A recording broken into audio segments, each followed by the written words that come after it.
E aí, porque nós nos preocupamos Sim, com o com desenvolvimento esse doutrinário. Deus esquecido, Deus esquecido. para a atualidade que a gente começa a perceber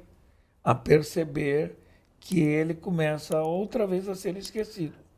Exatamente. Não queremos admitir isso Exatamente. como pentecostais, mas essa é a verdade. Ele é esquecido de várias maneiras diferentes, Sim. mas é esquecido. Porque o nosso pentecostalismo, ele precisa se revitalizar nesse sentido Concordo. da doutrina do Espírito, Do Espírito Santo e principalmente do papel do Espírito Santo na igreja, Na igreja. o pós-Pentecostes. Olha, para o senhor ter uma ideia, há pouco tempo, não faz muitos anos, poucos anos, se perguntava se você podia orar ao Espírito Santo, dirigir uma oração ao Espírito Santo, glorificar o Espírito Santo. Se perguntava entre nós, pentecostais. Havia dúvida se era possível orar ao Espírito. Ora, mas se o Espírito Santo é Deus, por que não pode orar a Ele? Por que não pode glorificar a Ele? Como assim? Não seria por causa de uma dúvida se o Espírito Santo realmente é uma pessoa? Porque eu penso que a pessoa do Pai, Yahvé, a gente tem uma ênfase abundante no texto do Antigo Testamento. O Senhor Jesus Cristo como Deus encarnado.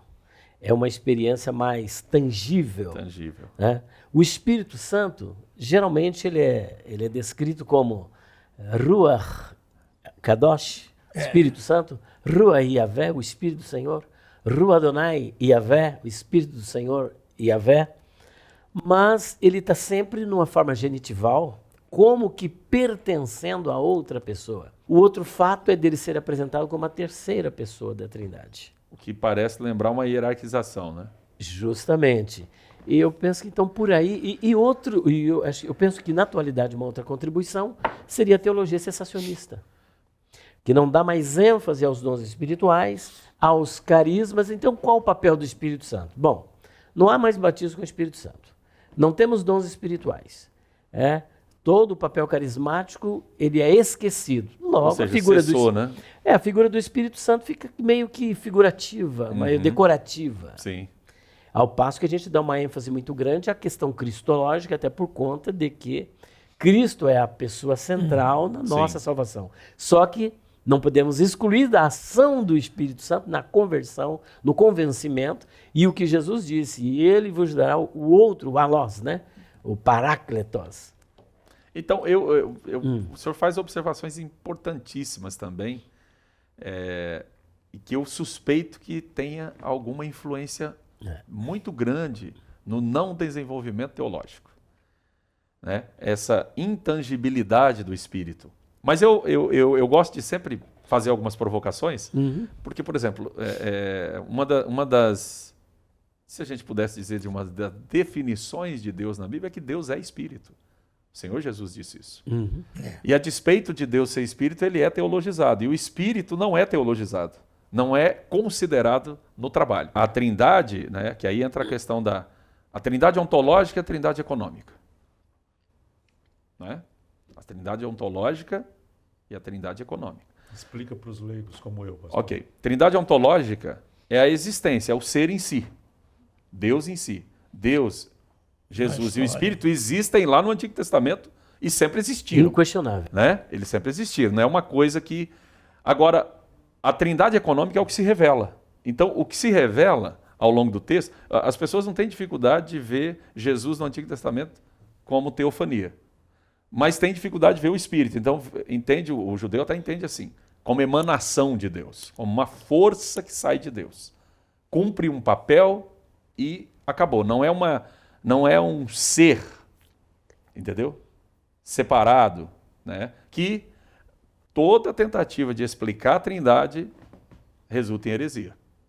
Porque a Trindade, a gente aventa, a gente crê, mas a gente não explica. A nossa mente não tem condição de entender, a nossa mente linear não tem condição de entender como é esse mistério, como é que ele se dá. O judeu chama isso de estatuto, ruká, estatuto suprarracional. Isso aí, além do que a gente possa sambacar, que a gente possa entender, que a gente possa dissecar. Então, é preciso também entender essa modalidade teológica de se fazer teologia, que é a maneira apofática, onde você não afirma, você reconhece que você está quem para entender. Né? Porque a nossa teologia latina, a nossa teologia ocidental, ela é muito catafática, ela é muito racionalista, ela é muito pretensiosa, ela quer dar muitas definições. Então, assim, a trindade ontológica é uma realidade, mas a gente só tem essa realidade clara com a manifestação do plano de Deus, que aí é a trindade econômica que aparece. Mas aí que vem a questão, a trindade econômica é a mesma trindade ontológica.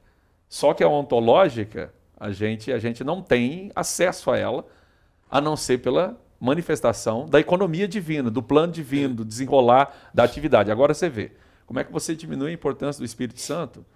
Se o Espírito Santo, ele dá ordem ao caos. E a gente sabe do que está se falando, o senhor que é hebraísta, que conhece muito o Antigo Testamento. Ele está dando ordem ao caos. E aquilo ali tem um significado muito grande para quem está lendo aquele texto na época, para o destinatário original, que não é Adão e Eva. Né? São os hebreus que saem do Egito. Então, e o povo que vai se formando. O que ele está fazendo? Você refere à criação. Sim. Gênesis 1, 2. Gênesis 1 e 2. Então, o caos era uma divindade pagã. O caos era entendido dentro dos mitos de criação do mundo antigo como uma das coisas mais absurdas que tinha. E o texto diz que quem está dominando esse caos é o Espírito Santo. É ele que domina esse caos. Ele não deixa esse caos transtornar o universo.